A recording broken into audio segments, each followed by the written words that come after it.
For exercise 6-50-1, to create a drawing file, the first thing I want to do is I want to look at my part and make sure I've got all my axes and stuff. I'm going to go ahead and add a center axis here and a center axis here, just to make sure that I've got all of the center axes that I need. Make sure that I actually click on it. Okay, having those two axes in there is going to make my life a little bit easier once I actually get to the drawing file. So now I want to go to New, Drawing, say OK, and I'm going to use a drawing. And I'll say OK, and what it's going to do is it's automatically going to drop in my three views, top, front, and right side. And it's got a lot of axis lines and stuff like that in there. The main thing to realize is your front view is your base view. If I double click on this view, I can come in here and I can change my scale. 0.2 isn't really working for me, so let's see what 0.75 does. Okay, 0.75 looks to be a little bit big, so I'm going to go with 0.5 instead.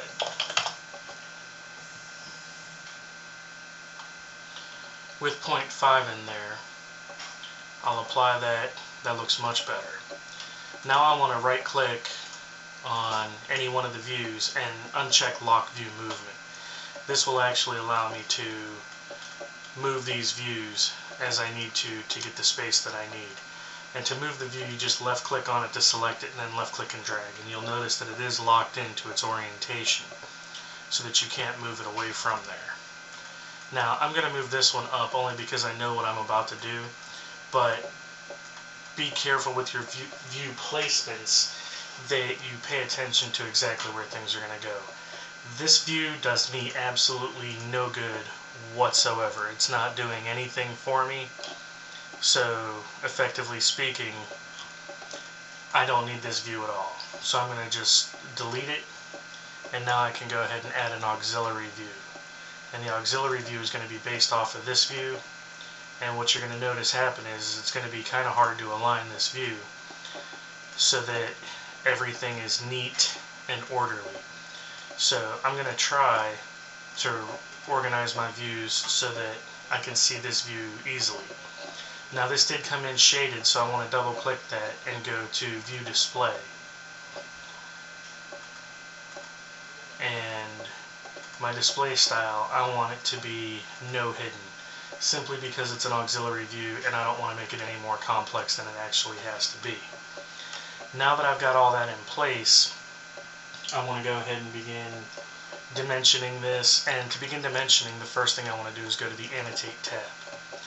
Now, I'm going to go to Show Model Annotations, but I'm not actually going to bring in any dimensions. On this tab, I'm going to left click right here and then pick my top view. And it's going to show me all of the center lines that I have in that view and ask me which ones I want to bring in. Well, I can also left click on them over here. So I'm going to left click on the three that I want over here and apply that. Now I'll click on this view and just click on that one, apply that. Now I'll come down here to my top view, and I'm not really going to apply anything on there, so I can just say cancel. And now what I'm going to be left with is the only ones that I actually need to put the information in. So now I can begin to dimension, and right here is my dimension button. So I'll click right here and drag this out for its dimension, which is 2.75. Click here and here, bring this over to here for the 0.5. Now that one I need to adjust a little bit, so I'm going to go ahead and cancel out of the dimensioning, and I'm just going to move those out so that everything looks a little bit neater. Come back into my dimension tool, and now I can click here to this center line and bring that dimension down.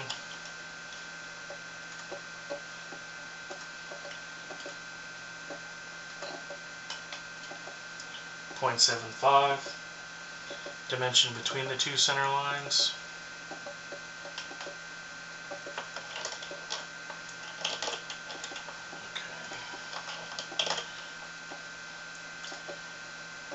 Got to be very careful where you pick to do this so that it comes in correctly.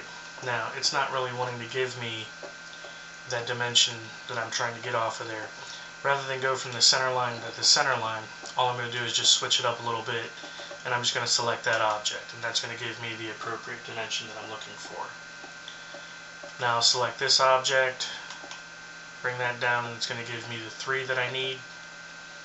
Don't necessarily worry too much about the dimension lines crossing over the extension lines. That's something that's going to happen a little bit in this software. Next, I want to dimension the 2 from this edge to the center line, or I'm sorry, the 2.5, and that's going to give me the information I need for there. Dimension between this line and this line, and we'll drop that out there. Don't stress over the placement, because you can always go back and adjust dimensions as needed to get the information that you're looking for. So I may want to move this 1.5 in a little bit, and I may want to move that 2.5 a little bit so that I can make room for my dimensions. Dimension between here and here, we'll drag that out to here. Dimension here to here, put that right there, and then however you want to dimension between here and here, you can go ahead and dimension that as well. As far as the holes and stuff are concerned, for this hole for example, if I just click on it and bring that out, it's going to give me a radius dimension. I don't want a radius dimension, so I want to double click on that hole and bring that out, and that'll give me the diameter. So instead of a single click, just do a double click and it'll give you the diameter as opposed to the radius dimension for that particular part. For this particular one right here, I do want a radius dimension, and I'm going to squeeze that out here, and that's going to give me all the information that I need for this particular piece. Coming in here, I need a diameter dimension between here and here, and that's going to give me the 105.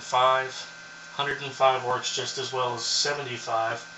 It all depends on which direction you're looking at it from and where you're going with it.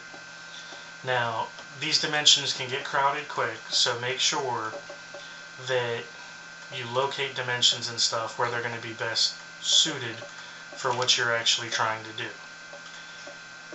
I can move this thing way out here, I can move it in here.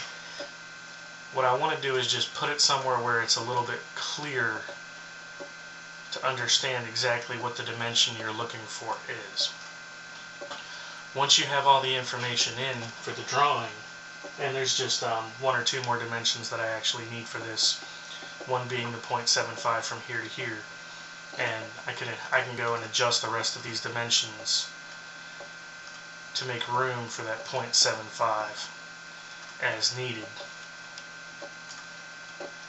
From here to here, 0.75, and again, I don't necessarily worry about the placement when I put the dimension in, because I always have the option to go back and move it. I'm going to go through and turn off all of the reference stuff and just repaint this, so now we can see a little bit more clearly exactly what my drawing is going to look like once it's complete. So here I've got all the information in that I need. Next thing I'm going to do is go to the Publish tab. And again, we're doing PDF. As soon as I click PDF, I'll hit Export, save it, and I'm just going to save it to my desktop as 6-50-1. And what it's going to do is it's going to go through and it's going to create the PDF file. And for this week's assignments, all you're going to be creating is the PDF. I would recommend reading through Chapter 6. Ignore all the stuff about the model annotating and just really focus on the actual drawings themselves.